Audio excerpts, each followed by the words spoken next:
Zvërneci dhe Rjolli e mbushën kupën, për skupa që nuk është erdhur për vitësh. Kryeministri e ka kuptuar që kësaj radhe ajo çfarë ka përballë janë qytetarë të rinj, një brez I cili ndoshta nuk e ka njohur politikën dhe nuk e ka ndjekur politikën, por kësaj radhe po reagon.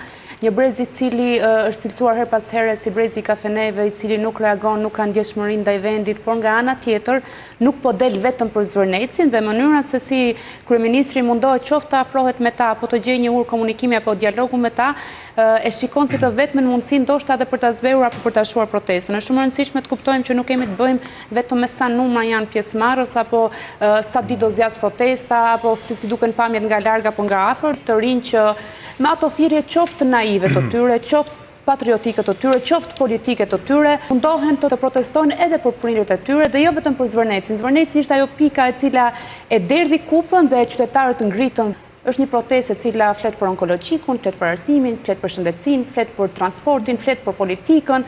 Është për të gjitha. Ana e pushtetit nga ana e propagandës po synohet të kanalizohet vetëm në atë pikë. Në fakt nuk është kjo, po kërkohet dorëheqja e Edi Ramës.